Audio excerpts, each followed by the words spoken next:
평생투자 파트너 유튜브 시청을 진심으로 감사드립니다. 주식 관련한 상담을 원하시는 구독자 분들께서는 현재 화면 상단에 표시되는 무료 종목 상담 신청하기를 터치하셔서 성함과 연락처를 남겨주시면 상담 도와드리도록 하겠습니다. 감사합니다. 예, 안녕하십니까. 평생투자 파트너입니다. 7월 16일 월요일입니다. 오늘 시장은 전체적으로 시장이 좋지 않은 모습이었죠. 일단 오늘 방송할 내용은 그럼에도 글로벌 시황에서 좋은 모습들이 나오고 있는 어떠한 그런 징후들이 좀 보입니다. 좀 우려되는 부분도 있지만 그래도 긍정적인 부분이 좀 많아서 그런 내용들을 좀 말씀드리고, 그 다음에 그것을 통해서 우리 시장은 어떤가라는 것까지 한번 좀 보겠습니다. 저는 사실 오늘은 시황을 좀 짧게 하고 어떤 종목 이야기를 좀 하려고 했었습니다. 원래 전기차 관련한 이야기를 좀 길게 해야겠다, 요거만 방송으로 좀 해야겠다라는 생각을 했었는데요. 사실 전기차 쪽은 상당히 고민되는 부분이 말하기가 좀 쉽지 않은 부분이에요. 왜냐하면 전기차를 주변에서 많이 보시지 않으셨잖아요, 그죠? 저 역시도 아직은 전기차는 가 지나가면 이렇게 좀 보게 될 만큼 아직은 귀한 아직은 양이 작은 그런 모습이거든요. 그러니까 전기차 보급률이 1%라고 하니 뭐 그럴만 하겠죠. 그러니까 1% 그러면 나머지 이제 99%는 성장할 수도 있다라는 생각이겠죠, 거꾸로 보면. 그래서 성장 가능성이 매우 높은 산업일 수도 있지만 아직은 기대감도 상당히 많이 반영되어 있기 때문에 약간의 변동성이 좀 큰 쪽이기도 합니다. 그래서 이쪽에 대한 것을 쉽게 이야기하기가 어려운 부분이 있지만, 아무튼 보급률 1%, 그러니까 흔히 말하는 그 티핑 포인트를 넘어가는 그런 과정 안에 있는데, 세계적으로 중국이라든지 최근에는 일본이라든지 어떤 정부가 전기차에 대한 어떠한 코멘트를 함으로써 조금 더 탄력을 받을 수 있을까, 뭐 이런 생각을 하긴 하는데요. 다만 전기차 시장이 2020년도부터는 좀 많이 달라질 거라고 보는데, 자동차 산업 같은 경우에는 보통 3, 4년 정도 미리 이제 스타트를 하니까요. 지금 충분히 관심 갖는 건 맞는다라고 봅니다. 작년부터 올해 충분히 관심권에 둬야 되는 건 맞다라고 생각하고, 다만 그 많은 종목들 중에 누가 진짜이고 누가 대장인지는 알기 힘들다. 다만 그럼에도 대장주가 있을 거고, 경제적 해자를 갖고 있는 기술력이 엄청난 애들도 있을 거고, 그래서 몇 개 종목을 이야기를 하려고 했는데요. 요거는 좀 조심스러운 이야기이기도 하니까 다음번에 한번 조금 정리해서 다시 말씀드리고, 그러니까 저희도 이번에 지난주에 매수를 시작했잖아요. 매수를 시작하면서 이쪽 전기차에 대한 종목이 있기 때문에 겸사겸사 말씀드리려고 했던 거였습니다. 하지만 이거를 조금 정리해서 다시 말씀드리기로 하고요. 오늘은 글로벌 시황에 대해서 반등의 어떤 느낌이 보이는데 그게 뭔지, 우리 시장은 어떤 상황인지를 좀 보겠습니다. 그리고 사실 그 이후에도 이제 저희가 지난주에 자산관리 관련한 이야기를 뭐 저의 느낌대로 그냥 좀 말씀드렸는데 좀 문의가 아직 좀 많이 있습니다. 근데 보통 자산관리하면 뭔가 대단하다라고 생각하는 경우가 있거든요. 근데 실제로 자산관리라는 것을 시작하면 허무할 정도로 별게 없어요. 가장 첫 번째가 이겁니다. 현재의 나를 알아가는 것. 그러니까 정확하게 현재의 나의 재무 상태를 정확히 파악하는 것이거든요. 그리고 근데 이것이 결국엔 미래의 나로 연결될 수 있기 때문에 이 작업 먼저 하는 것인데, 이 작업에서 하는 게 가장 이제 좀 유치한 거죠. 내 용돈이 얼마이고 한 달에 뭐 지출이 얼마 되고 얼마 벌고 뭐 이런 것들이에요. 그래서 실망할 수도 있지만 이 단계라는 게 있다라는 것을 좀 말씀드리고, 저도 그 최근에 이런 이야기를 하면서 이런 생각이 들더라고요. 10,000원. 제 자신에게 있어서 10,000원의 가치가 얼마나 많이 변했나라는 생각을 좀 하게 됐습니다. 뭐냐면 제가 학창 시절 때 뭐 당연히 뭐 시절이 달라졌기 때문에 그럴 수 있겠지만 뭐 그걸 떠나서 뭐 돈의 단위가 좀 달라진 것 같아요. 학창 시절 때 10,000원으로 제가 얼만큼 행복했는지, 이것으로 무엇을 했었는지를 생각해 보고, 그다음에 최근에 2018년도 현재의 10,000원은 저에게 어떠한 가치가 있는지, 그것으로 얼마나 행복한지를 생각해 봤을 때 많이 달라진 것 같아요. 근데 사실 그 제가 학창 시절 때 아니면 뭐 첫 직장을 가졌을 때, 첫 회사 생활을 했을 때, 첫 회사 생활을 했을 때의 10,000원과 지금의 10,000원, 지나고 사실 그때부터 지금까지 임금 상승률이 그렇게 높게 달라지지 않았거든요. 제가 기억하는데 저의 첫 직장에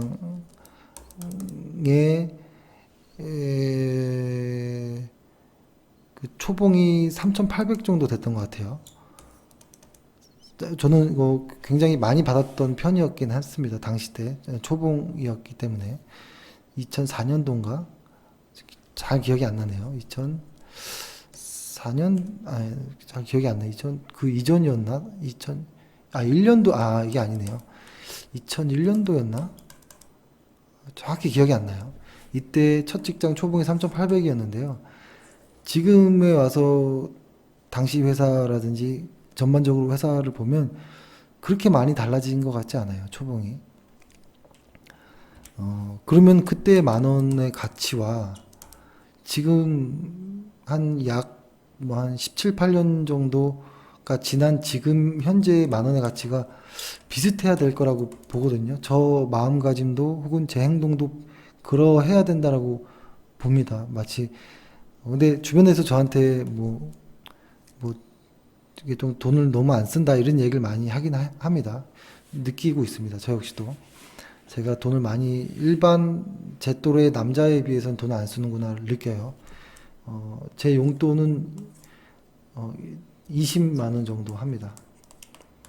20만 원 중에서 그러니까 저희는 10일 날을 급여 날로 하기 때문에 우리 집도 매월 정산을 1일에서 31일 있게 정산하지 않고 매월 제 급여일에 맞춰서 집에 정산을 다시 하고 통장 나누기를 하고 이렇게 하는데요.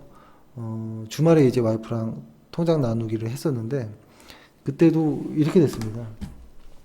이거 필요한 용돈을 이제 이야기를 합니다, 서로. 그래서 그래, 그거 쓰고 뭐 이렇게 하게 되는데 예를 들어서 저는 담뱃값 한 달에 15만 원, 그리고 플러스 5만 원은 비상금 해서 나 20만 원 이번 달에 20만 원 쓸게 라고 얘기했더니 와이프도 그래 그럼 나도 20만 원 용돈 할게 해가지고 각자 20만 원씩 이제 한 달 7월 동안에 이제 8월 10일까지 쓰는 용돈 이렇게 정해졌는데 제 또래 남자들에 비해서는 상당히 적게 쓴다라는 건 알고 있어요. 그래서 제가 이렇게 말하면 너는 좀 너무 구두쇠니까 좀 그래 이렇게 얘기할 수도 있지만 저의 기준으로 말씀드리다 보면 제가 2001년도 정도 때 이 10,000원의 가치와 2018년도 현재 이 10,000원의 가치가 얼마나 달라졌을까라는 생각을 최근에 자산관리 이야기를 하면서 좀 저도 스스로 좀 느꼈습니다.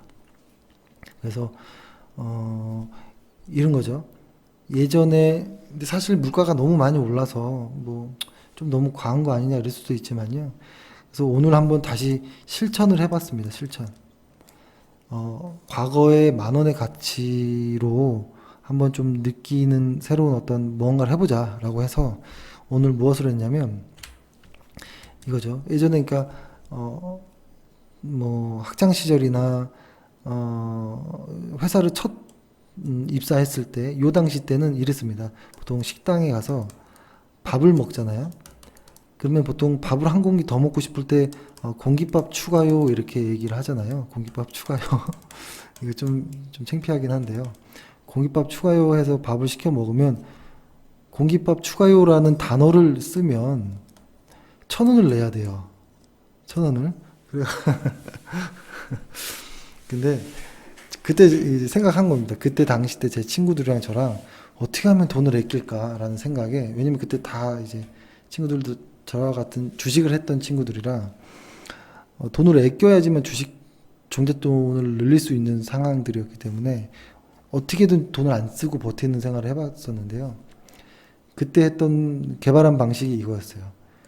공깃밥 추가요 하면 1,000원을 내야 되니까 공짜로 밥을 먹는 방법은 뭐 있을까 하다가 생각한 것은 이제 뭐 이런 겁니다. 아주 친숙하게 이모라는 단어를 쓰든지, 사장님이라는 단어를 잘 쓰지 않고요.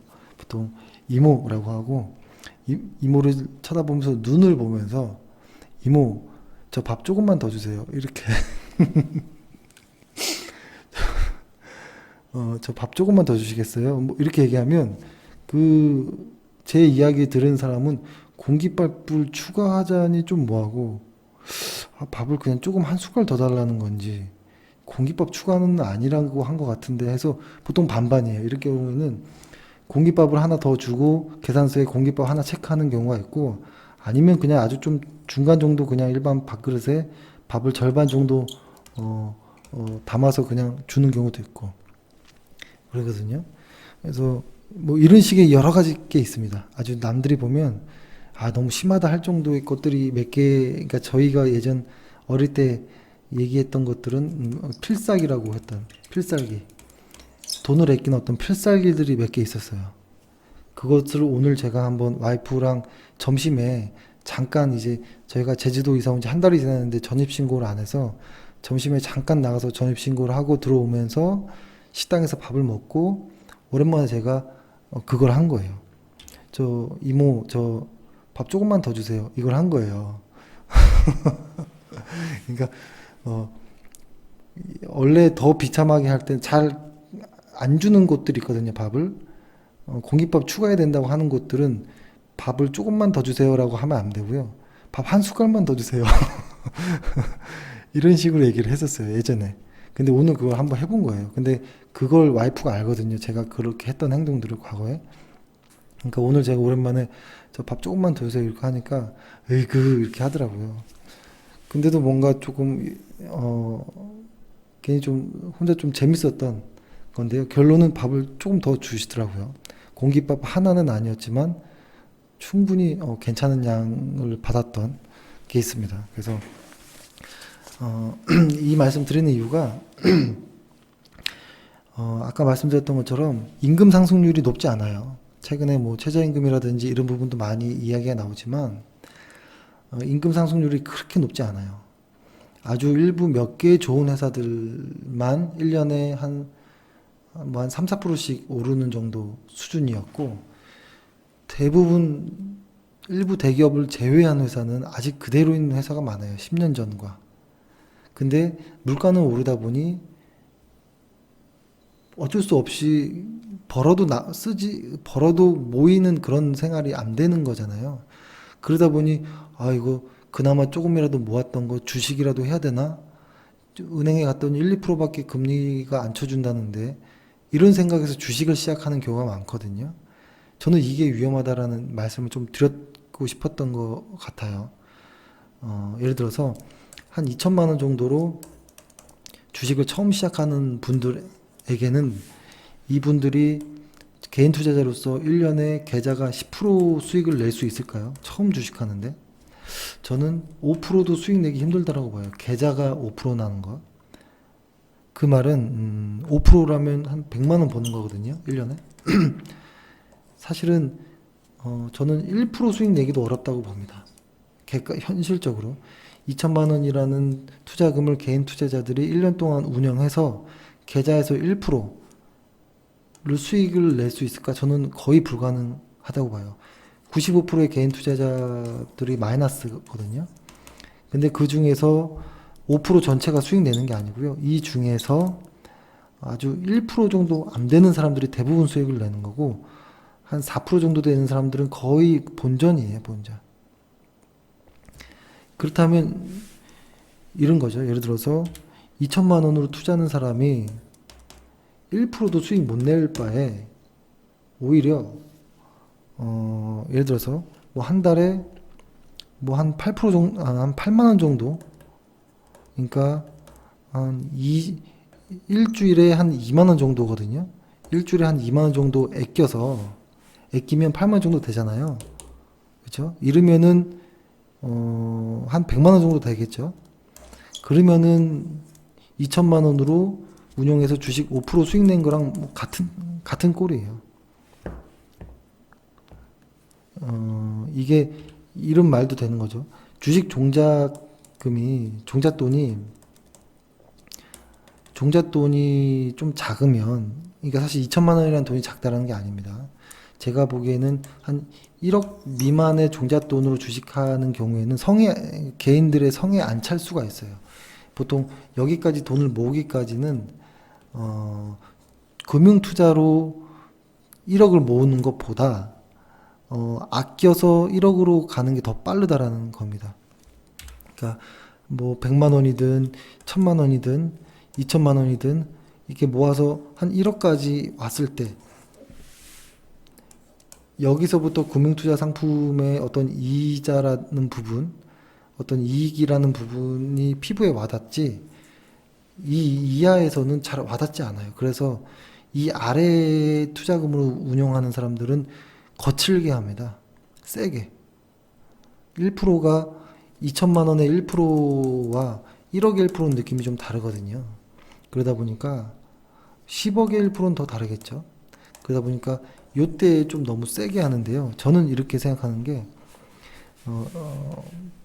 사실은 여기서부터 돈을 꾸준히 이렇게 모아가는 그 과정에서 반드시 주식 공부를 하긴 해야 돼요. 주식 공부.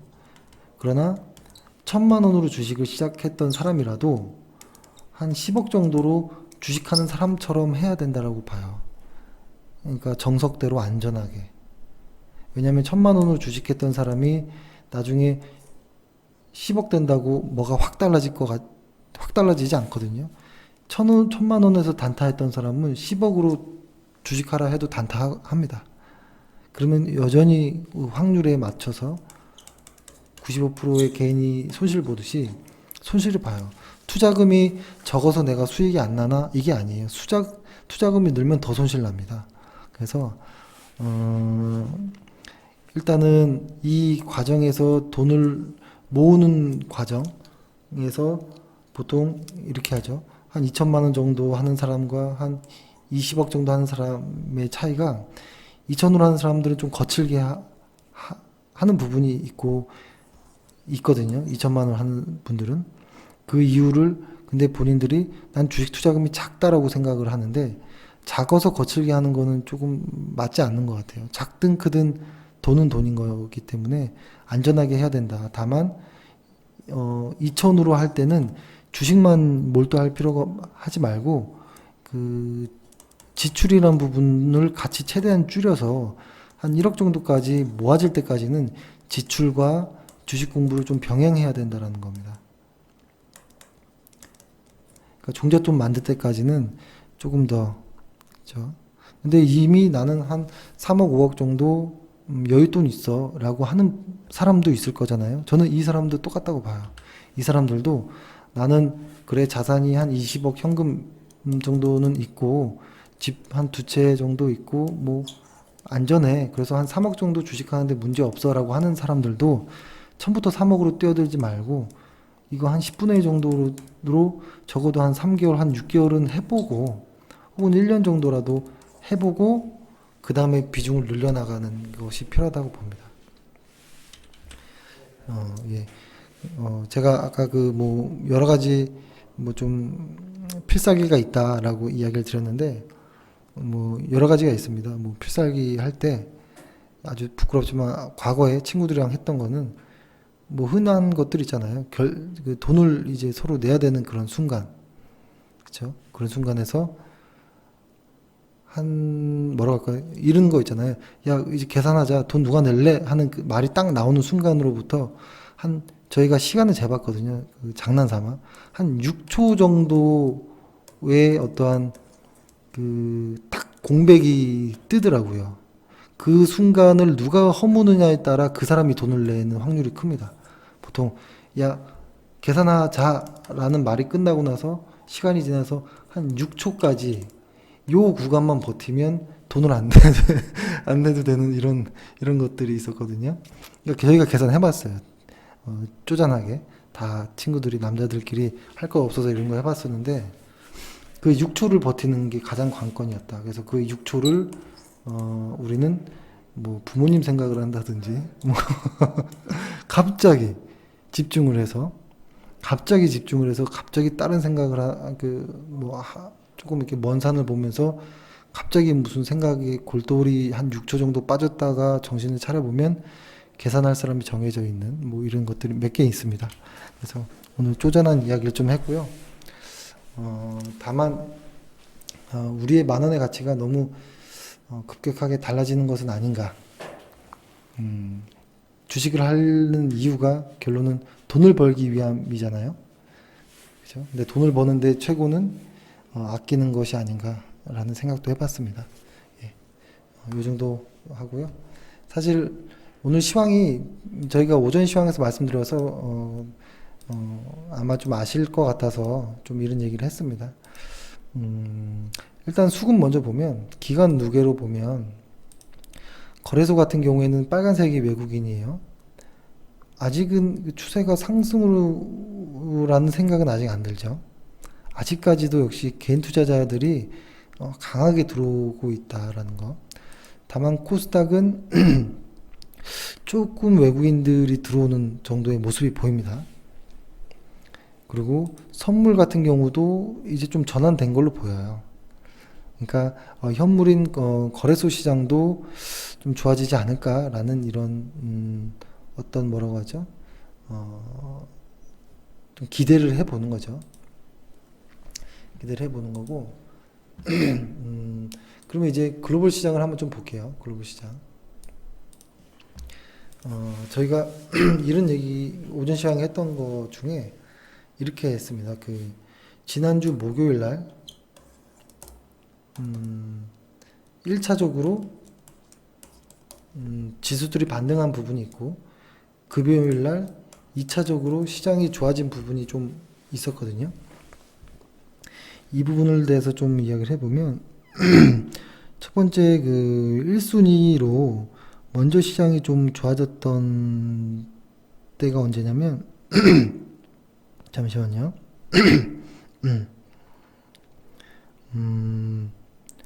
이런 거죠. 일단은 목요일 날은 상해종합지수에서 어떤 그날이라고 보이는 것이 나왔고, 그 다음에 요 목요일 날 나스닥에서 신고가가 나왔고, S&P 500에서 전고점을 돌파하는 죄다 의미 있는 어떤 모습들이 1차적으로 나왔는데, 그 다음 날도 의미 있는 모습들이 나왔어요. 금요일 날 같은 경우에도 다우에서 제가 전에 말씀드렸던 다우 25,000포인트가 돌파되는지 여부를 좀 보자라고 했는데 바로 좀 회복을 하는 모습. 하지만 그 25,000포인트가 지지되는지 역시도 좀 봐야 됩니다. 그리고 중요한 것은 금요일 날 니케이 지수에서 반등이 나왔어요. 아주 중요한 자리에서 중요한 반등이 나왔고, 그 다음에 우리 시장인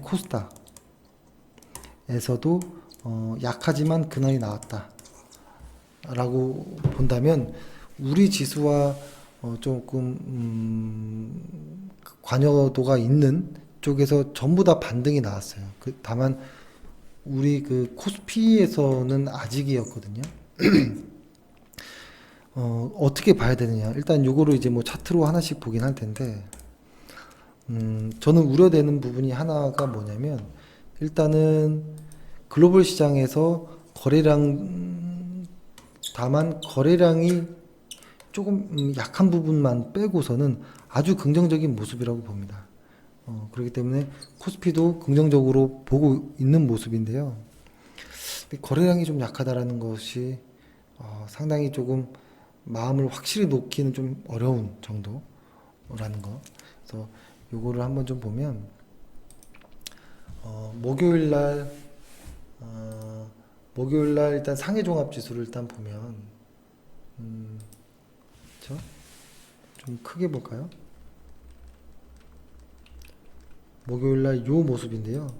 요때 상해 종합 지수에선 2%가 넘는 상승이 나왔어요. 그리고 요날 나왔고 잠시만요. 그 다음에 12일 날이네요. 아까는 제가 착각했네요. 12일 날 목요일 날이 맞네요. 요날 상해 지수는 요날 그날이 나왔고 나스닥에서는 12일 날이 요때가 신고가를 내는 나스닥의 신고가. 이렇게 보면 나스닥의 신고가가 요날 딱 나왔거든요.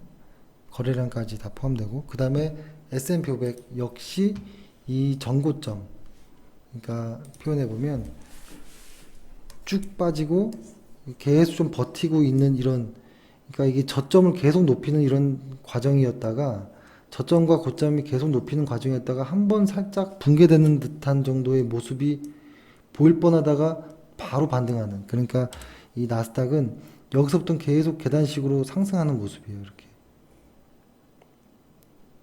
그러니까 느리지만 계속 갈 거라고 보여지는 이런 모습이 좀 나왔고 그 다음에 금요일 날 중요한 건 니케이였습니다. 니케이 일본의 지수는 또 역시 좀 비슷한 모습이었거든요. 근데 다만 요때 나스닥이라든지 다우는 한 번에 크게 빠지고 이렇게 가는 모습이었는데 니케이는 이렇게 빠져버렸어요. 이렇게. 그래서 일단은 니케이도 역시 여기까지 온 이상 조정이 아닌 하락으로 이제 보는 게 좋았고 다만 한 8일 정도 지나서 요 날에 니케이에선 그날이 나왔습니다. 그날. 그리고 나서부터는 상승을 좀 이어갔는데요.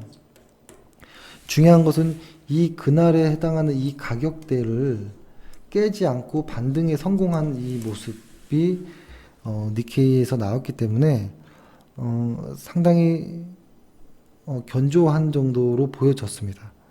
니케이. 그렇죠? 그 다음에 다우에서는 25,000포인트를 넘었죠. 다우 지수도 25,000포인트. 그러니까 이때 이 상승과 하락에 있어서 이 중간 정도 되는 이 지점을 25,000포인트로 보였는데요. 어느 정도 좀 회복되고 있다로 보여지는 거예요. 근데 이것이 25,000포인트를 돌파하자마자 끝나는 게 아니고요. 보통 3일에서 한 5 영업일 정도를 버텨준다면 회복됐구나라고 확인할 수도 있는 부분입니다. 그 다음에 우리 시장 코스닥은 아니었지만 코스피는 아니었지만 코스닥에서는 그날로 보이는 추정되는 이런 모습들이 좀 나왔어요. 한 번에 확 무너지고 그 다음에 계속 좀 버티는 모습들이 나오다가 한 번 확 깨는 모습이 한 번 나왔죠. 이거를 조금 다시 보면 어떠한 좀 중요하다라고 보여지는 어떤 이 가격 구간들이 있었습니다. 구간들. 이거를 이런 식으로 갔던 것 같아요. 시장이 쭉 갔다가 반등을 하는 듯하고 살짝 빠졌다가 확 하락을 했습니다. 하락하고 다시 반등하다가 이 가격대에서 부딪히고 딱 첫 돌파가 나왔던 게 지난주 금요일이었던 거예요. 근데 오늘은 조금 밀려서 끝이 나긴 했지만 일단 의미 있는 가격대가 나왔다. 그날이라고 볼 수 있는 다만 거래량이 이때 대비해서 너무 빠지고 있어서 이 거래량이 나중에 그러니까 과거부터 거래량이 이렇게 늘었다가 쭉 빠졌듯이 앞으로 이 거래량이 이렇게 좀 증가하는 어떤 무언가가 좀 나와준다면 어떨까, 어떨까라는 생각. 그것이, 지금, 중요한 건 뭐냐면, 일본, 아까 이야기를 했던 것처럼, 그날에 나왔던 그 가격대 있죠? 니케이를 보자면, 니케이의 그날에 나왔던 그 가격대가 뭐였었냐면, 이때였을 겁니다. 이때 이 가격대. 그러니까 그 첫 번째로 그 어떤 시장에서 하락 이후에 어떠한 변곡의 어떠한 자리로부터 반등을 하고 그 반등의 추세를 확인해 주는 어떤 그날이 나왔을 때 그때의 가격대와 이 두 개의 가격대가 상당히 중요해지는데요. 왜냐면 의미 있는 자리이기 때문에 그래요. 이 가격대, 요 가격대, 요 두 개가 중요해진다라고 좀 봅니다. 요 가격대와 요 가격대. 근데 니케이 같은 경우는 이렇게 왔다가 여기를 반등하면서 이렇게 치고 가는 모습이 나왔거든요. 그래서 1차적으로는 이 가격대를 깨지 않는다면 니케이는 우상향이라고 횡보하지만 우상향하는 것처럼 보일 가능성이 높다라는 거. 그러면 우리 코스피를 볼 때도 코스닥을 볼 때도 좀 비슷하게 봐야 될 것 같아요. 코스닥을 보면 요것이죠. 이 중요한 이 가격대를 돌파할 때 그날로서 돌파했거든요. 그래서 의미 있다라고 보여지는 거고, 이 가격대를 깨지 않고 얼마나 잘 지지하고 이렇게 상승을 준비하는지를 봐야 돼요. 그래서 이번 주가 좀 중요한 자리로 보입니다. 보통 그날로부터도 그날을 깨지 않는 것이 중요하거든요. 그래서 그날이었던 가격대가 얼마냐면 여기 있고 노란색으로 친 요 근방이라고 보시면 돼요. 정확히 보자면 820부터 830 정도. 여기를 어떻게 유지하고 버티는지, 그리고 그것을 어떻게 상승으로 만드는지를 보면 좋을 것 같고요. 그 다음에 코스피를 보면 코스피는 아직은 의미 있는 무언가는 나오지 않았습니다. 다만 코스피와 코스닥이 같은 방향으로 갈 가능성이 많기 때문에 코스피는 아직이고 코스닥은 그날에 나왔다 라고 하면 어떻게 봐야 될까요? 그렇죠? 여기서도 그날이 나오는지를 또 봐야 됐던지, 혹은 이날이 그날이라는 그 가격대를 깨고 다시 하락하는지, 이 두 가지를 같이 봐야겠죠. 지금 글로벌 시장이 좋은 모습으로 가는 건 맞아요. 그러면 우리 시장도 무언가를 찾아내야겠죠. 근데 저희는 이제 지난주에 일단 목요일 날 매수를 시작하긴 했죠. 그렇죠. 상해에서의 그날을 확인했고 나스닥 신고가를 확인한 이후에 그날 들어갔는데요. 그러니까 역시 코스피도 마찬가지. 거래량이 조금 부족한 부분이 있고, 그래서 아직 마음이 100% 놓이지는 않는다라는 겁니다. 그래서 그런 부분에 좀 유의하면서 시장을 좀 봐야 되고요. 시장의 이 지수가 이게 확실히 변하지 않는 이상 시장의 대장주를 구별하기는 쉽지 않아요. 대장주가 뭔지 몰라요. 왜냐면 어떤 이 대장주라고 하는 이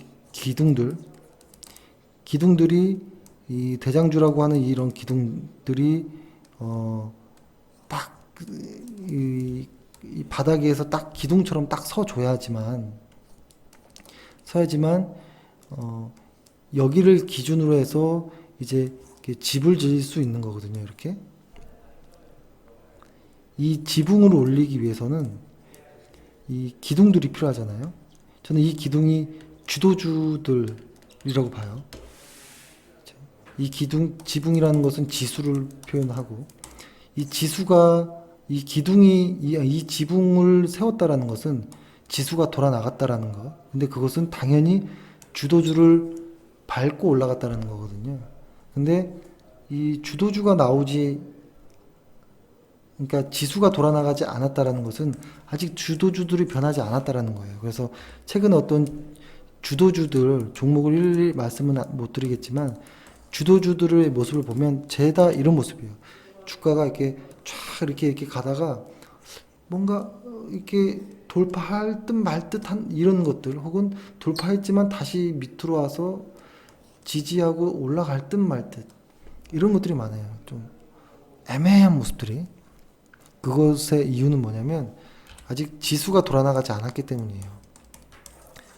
지수만 돌아나간다면 그 주도주들, 그러니까 이게 사실 같은 말이죠. 주도주들이 모여서 지수가 되는 거잖아요. 개별 종목들이 모여서 지수가. 같은 말이에요. 지수가 돌아나가지 않았다. 즉 주도주들이 아직 움직이지 않았다는 소리입니다. 그렇기 때문에 지수가 돌아나가지 않았는데 주도주를 알 수가 없다라는 거죠. 그래서 아직까지도 시장의 대장이 누군지, 주도주가 누군지는 아직은 몰라요. 아직은 조금 더 지켜봐야 될 때라고 보고요.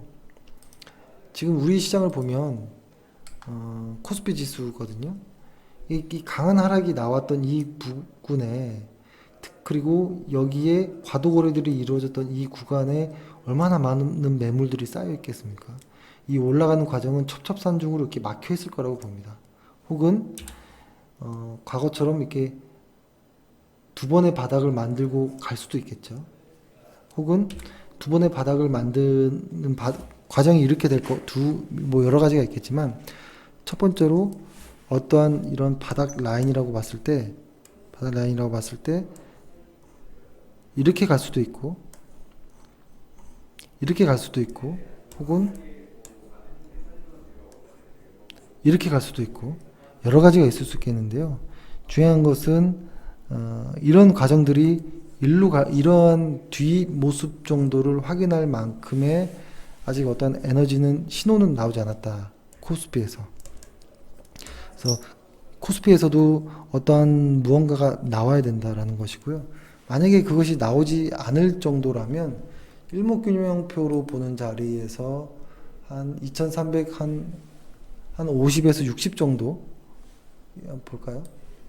이렇게 보면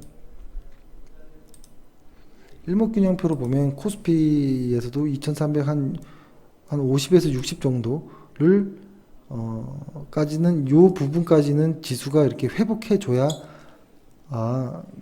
이제는 좀 가는구나라고 인식할 수 있을 것 같고, 코스닥도 거의 다 오긴 했지만 요 언저리 한 830 정도를 돌파해내야 됩니다. 근데 오늘 같은 자리는 코스닥에서 요 언저리에서 맞고 빠지는 모습이었는데요.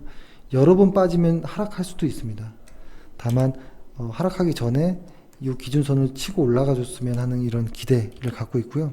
중요한 것은 이 가격대, 이 언저리 가격대를 깨지 않고 올라가 줘야지 좋지 않을까. 만약에 깬다면 이 하방까지도 열어둬야 되기 때문에, 그렇죠? 그리고 일목균형표 상으로 보면 아직은 한 6일에서 한 7일 정도까지는 시장의 변동성이 아직 있는 자리, 방향성이 잡아지지 않은 자리로 보이거든요. 그래서 저희는 조금 일찍 들어가긴 했지만 아직 그렇게 늦은 건 아니다. 서둘러서 매매할 필요는 없다라는 입장이긴 합니다. 네, 일단 오늘 시황은 이 정도가 좋을 것 같고요. 그러니까 저희가 시황을 좀 중시하는 이유는 주도주를 찾아내기 위함입니다. 주도주를 모르고서는 주식을 못해요. 근데 이럴 수도 있죠. 뭐 다른 종목들 올라가는 것도 있는데요. 그럴 수 있거든요. 맞아요. 그럴 수도 있어요. 근데 방식일 뿐인 거예요. 저희는 지수라는 것을 나침판으로 활용해서 좀 안전하게 매매하고자 하는 방식인 것이고, 지수와 무관하게 어떤 테마라든지 어떤 수급에 의해서 매매하는 방식도 있겠죠. 뭐가 맞고 틀리고는 아직 모르겠습니다. 다만 우리의 방식은 이런 논리를 가지고 있다라는 이야기를 드립니다. 네, 좀 정리해 보면, 일단 글로벌 시장, 나스닥의 신고가, 다우에서의 어떤 절반의 회복, 25,000포인트의 회복, 그리고 S&P 500에서의 어떤 전고점 돌파, 그리고 상해에서의 어떤 그날, 그리고 니케이에서의 중요한 자리를 성공한, 그리고 우리에서는 코스닥에서의 그날, 상당히 좋은 모습입니다. 다만 어떤 시장들의 우려 때문인지 무역 분쟁이 아직 그 과정 안에 있어서 그런지 거래량은 많지 않다. 그럴 수 있습니다. 확신하기가 어렵거든요. 확신 거래. 그렇죠? 이런 말씀드리고, 아까 첫 번째 말씀드렸던 거는 그겁니다. 주식을 해서 멋진 수익을 내는 것도 중요하지만 결국 주식이라는 것도 미래의 나를 만드는 과정인데, 많이 쓰면 많이 벌면 되지가 아니고요. 많이 쓰면 벌어도 티가 안 난다라는 이야기를 좀 하고 싶습니다. 많이 벌면 뭐합니까? 돈이 모이질 않는데. 그렇죠? 마지막 제가 아주 인상 깊었던 한 실제 사례를 잠깐 한 1, 2분만 얘기하고 끝을 낼게요. 예전에 제가 잠시 어떤 재무 담당을 했던 곳이 있는데, 이제 그 팀원들이 이제 어떤 사례를 이제 서로 이제 이야기를 할 때 제가 아주 의미 있게 들었던 사례인데 뭐였냐면, 할머니, 엄마, 아빠, 그리고 아들, 이렇게 네 가구가 있는데 아빠의 소득이 150이었습니다. 150. 그리고 엄마의 소득은 없었고, 할머니 소득 없었고, 자녀 당연히 없겠죠. 근데 이들이 소비 지출이 어떻게 됐었냐면, 아직도 기억나는데 70만 원을 그죠? 소비하고 80을 저축했던 집이었어요. 그래서 저희 그 담당 팀원이 뭐 이랬던 것 같아요. 그때 보아하니 이쪽이 차상위 쪽의 혜택을 받을 수 있는 무언가가 있어서 그쪽을 좀 안내하고, 이쪽도 뭐 그런 부분들을 좀 안내해서 정부에서 지원해주는 일자리를 좀 도움을 받아서 약간의 어느 정도의 돈과 할머니도 약간의 돈을 좀 추가가 됐고, 그 다음에 이 사람의 남편의 월급도 한 30 정도가 추가돼서 180 정도가 돼서 결론은 150이었던 급여가 300 정도 가계 급여가 이렇게 됐었거든요. 늘었어요. 순간. 근데 이 사람은 소비가 70이었고 저축이 80이었잖아요. 근데 소득이 늘고 나서도 소비가 70이었어요. 나머지 230은 저축. 굉장한 거라고 저는 생각했습니다. 이 사람은 반드시 노후에는 행복한 삶을 살 수 있겠구나라는 생각을 했어요. 왜냐면 230만 원을 저축하는 사람이 손에 꼽을 정도로 저는 없다라고 봅니다. 아주 고액 연봉자를 제외한 일반 서민 혹은 일반 근로소득자라면, 그렇죠? 230을 저축한 사람은 없다라고 봐요. 그리고 최근에 통계들을 보면 맞벌이 부부들 있잖아요. 뭐 남편 한 400, 와이프 한 400 정도 버는, 한 800 정도 버는 맞벌이 하는 분들이 실제 저축이 100만 원이 안 돼요. 통계적으로 100을 못 넘겨요. 그러니까 800 버는 사람이 100만 원 저축하는데 300 버는 사람이 230 저축한다라는 거는, 이 사람이 800 버는 사람이 나중에 1600 벌면 200만 원 저축할까요? 그건 또 아니라고 봐요. 이렇게 비례하진 않는다라고 보거든요. 그러니까 이 사람은 굉장한 사람이었다. 그러니까 그리고 또 그런 통계도 있습니다. 맞벌이 부부일수록 파산 가능성이 높은 가게를 조사해 보면 맞벌이 부부가 가장 많아요. 서로 부부의 재무 상황을 이야기하지 않은 상황에서 서로를 의지하는 거든요. 내가 좀 써도 이쪽에서 벌겠지. 내가 써도 이쪽에서 벌겠지라는 그런 생각에 파산하는 가정들이 외벌이보다 맞벌이가 더 많다라는 통계가 있어요. 그리고 맞벌이가 저축률이 더 낮고, 그러니까 이게 소비 지출이라는 부분이 상당히 중요한 것 같아요. 그러니까 이런 것들이 저는 모여서 이런 마음으로 주식을 할 때 좀 더 제대로 할 수 있지 않을까라는 생각을 하고요. 그다음에 저의 가장 큰 주식 원칙 중에 하나는 주식 투자로 번 돈으로 절대 사치품 사지 않는다입니다. 저는 이게 오랜 저의 하나의 원칙이에요. 주식 투자 번 돈으로 갑자기 차를 산다거나 뭐 어떤 뭐 명품 무언가를 산다거나 이렇게 되면 주식 투자가 마치 꽁돈이 생긴 듯한 느낌이 들 것 같아요. 사실 주식 투자는 열심히 연구하고 시간을 투자해서 일을 해서 번 것인데 그것이 아니라 사치품을 사게 되면 주식 투자는 마치 로또 혹은 뭐 찍어서 맞춘 이런 느낌으로 들어버리면 나중에 매매를 하는데도 분명히 안 좋은 어떤 영향이 있을까 봐 사치품을 사지 않는다를 하나의 원칙으로 정해놨고 계속 지키고 있고 저는 앞으로도 저 지킬 생각이거든요. 그러니까 주식 투자를 할 때 그 마음가짐들이 좀 달라져야 될 필요가 있던 것 같아요. 그렇죠? 뭐 아끼면서 뭐 이렇게 여러 가지가 합쳐져서 하나의 어떤 재테크가 이루어지는 거라고 좀 봅니다. 네. 일단 주식으로 뭐 인생을 바꾼다 뭐 이런 생각하지 마시고 주식으로 천천히 시간에 투자하면서 다른 소비까지 좀 조절해 가면서 저축, 적립한다라는 생각으로 자산을 적립해 나가시길 바라겠습니다. 오늘 방송 이렇게 마치겠습니다. 감사합니다. 평생투자 파트너 유튜브 시청을 진심으로 감사드립니다. 영상 보시기 전에 안내 말씀 하나 드리겠는데요.